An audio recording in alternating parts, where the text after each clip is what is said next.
Sí. El tema del pensamiento, Sí. es que sigo todavía con... Claro, cuando yo tengo un pensamiento, en angustia sí que parece que hay un pensamiento y luego sentimiento. Hay veces que hay sentimiento y un pensamiento que no.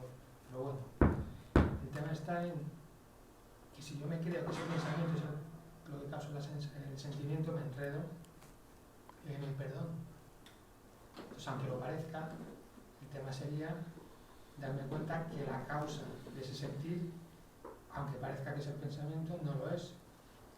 Es que yo me creo que estoy separado, con lo cual quito el significado, que es lo que dice el curso. Exactamente. Nunca estás disgustado por la razón. Efectivamente, sí. Y te quedas con ese sentir sabiendo que la causa es la separación. Exacto. Que quererme separar de Dios o yo soy. Sí, sí. Sé lo que estás diciendo. Esos sentimientos... Es para saber... El perdón es darse cuenta de que ese pensamiento es un fantasma, un velo, un intento de distraer a la mente de la verdadera causa del sentir. ¿Vale? Nosotros decimos, yo tengo ira, yo tengo angustia, yo tengo disgusto, yo tengo duda, yo tengo aburrimiento, falta de motivación, bla, bla, bla, bla, bla, bla. El miedo está tan fragmentado que le ponemos miles de nombres y además le asociamos diferentes intensidades a cada emoción. Pero todo por igual es miedo. El pensamiento yo es un pensamiento de ataque. El pensamiento yo o ego es un pensamiento de ataque. Y es esa la causa de todo miedo. Ahora, en su intento de distraer a la mente, de mantenerla hipnotizada sin saber qué y cómo resolver, la mente que se ha pensado, luego empieza a pensar todo tipo de cosas, pensamientos que llevan a la mente a experimentar ira. Y la mente distingue entre la ira y la tristeza, y el miedo intenso. Y parece que cada uno de esos sentimientos son sentimientos diferentes generados por pensamientos diferentes. No es así, no es así. Estamos cayendo bajo el hechizo de Maya, de fragmentar lo que es uno. Y lo que el curso de milagros hace para nosotros es unificar todo de manera que se pueda resolver, llevarlo hasta la raíz donde se puede cortar.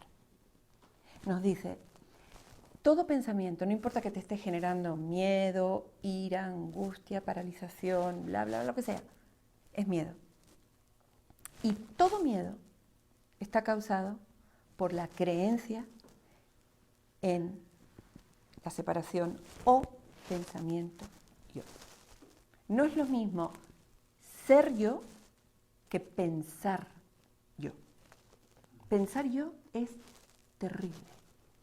Tiene consecuencias para nosotros en forma de experiencia de miedo tremenda.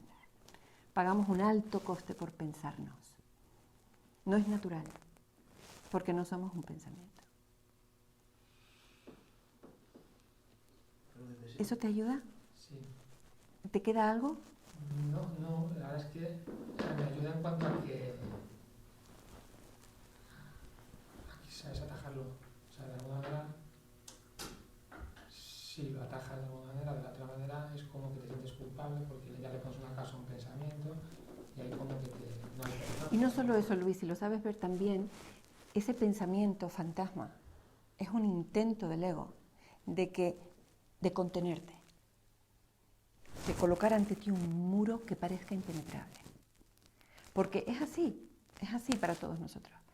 De pronto, ese miedo metafísico del que el curso me habla, al castigo divino, que no se sostiene porque a poco que le pongamos conciencia se nos derrumba en su pura absurdez. El ego tiene la habilidad de, a cada uno de nosotros, plantearnos pensamientos que nos asustan realmente.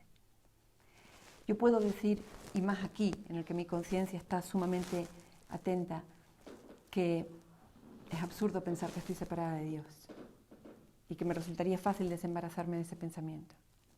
Pero cuando se convierte en el pensamiento de algo que me da fobia, por ejemplo, imaginar que yo tuviese miedo a hablar en público, ¿no? Es un miedo concreto y específico. El problema es ese, que el miedo toma cara y ojo, forma concreta. Y ahí ya digo, es que yo no puedo. Aquí empiezo a sudar, se me empieza a acelerar el corazón. Y ese pensamiento, estás en peligro si hablas en público, se convierte en un arma eficaz del ego que ha vuelto específico un miedo que es inespecífico. Claro, Y ahí me detiene. Creerte que es específico y te enredas. Claro. El problema está en ese pensamiento, Claro. el problema no es ese pensamiento. Efectivamente. Pero ahora tienes la herramienta para ir más allá. ¿Lo ves? Y mi pregunta sería, en este caso, ¿cuándo aparece eso y por qué? Esa es una pregunta que todos hemos hecho, ¿o no? ¿No hemos hecho todos esa pregunta? Para mí era completamente obsesiva, porque está nuestra mente, estamos tan esclavizados a nuestra mente. Recordad anoche, estábamos viendo esa película y nos íbamos marchitando y angustiando y encogiendo todos a medida que la película transcurría. Porque estamos completamente mimetizados con la mente y su lógica lineal. Entonces, este es un mundo fabricado bajo el supuesto de que las causas preceden a los efectos. Y cuando de pronto aparecemos aquí, nuestra mente va en busca del origen causal de esta experiencia. Es así, ¿no? Ahora, aquí venimos a descondicionarnos del dominio de la mente. Entonces, si acudimos a ese ejemplo que la Advaita nos brinda, ¿no? Recurrente también, la confusión de la cuerda por la serpiente. Y el Advaita es categórico aquí, igual que lo es el curso.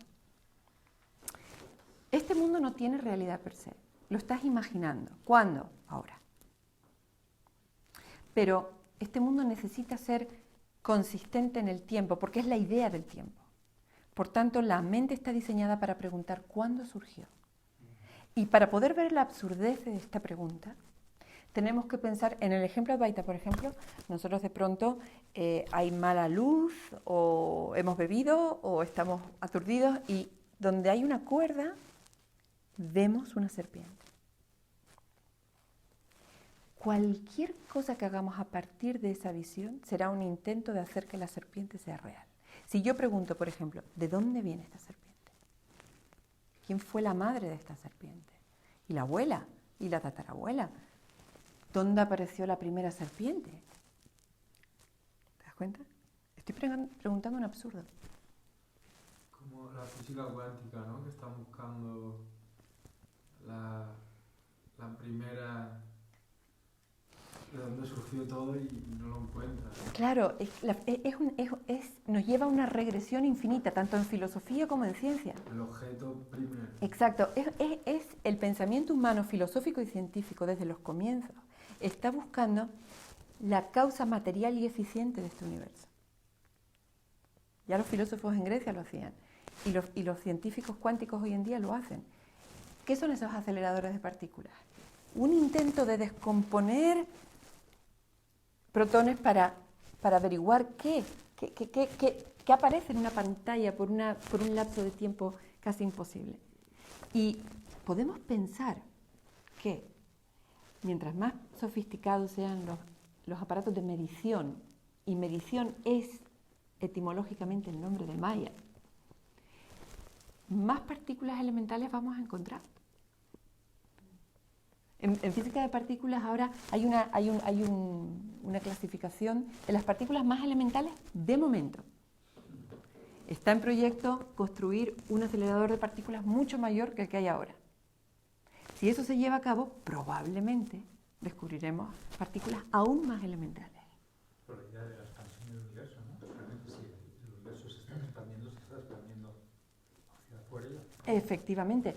En microcosmos y macrocosmos. Exacto, es como, es un laberinto literal para la mente. La mente es un laberinto, eso es lo que es. Es como cuando colocamos un espejo aquí y un espejo aquí, que vemos infinitas Susanas hacia atrás y hacia adelante. O este juego de las muñecas rusas, en las que tenemos una dentro de otra.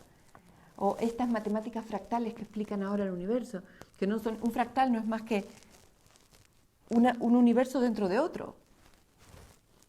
O sea, estamos atrapados en el centro de un laberinto de imágenes, de espejos. Es un espejismo. Fascinante. Lo bueno de todo esto, ¿qué es? Que en cada momento estoy jugando este juego con un comodín. Siempre aquí. Siempre aquí. Siempre tengo un comodín en el bolsillo.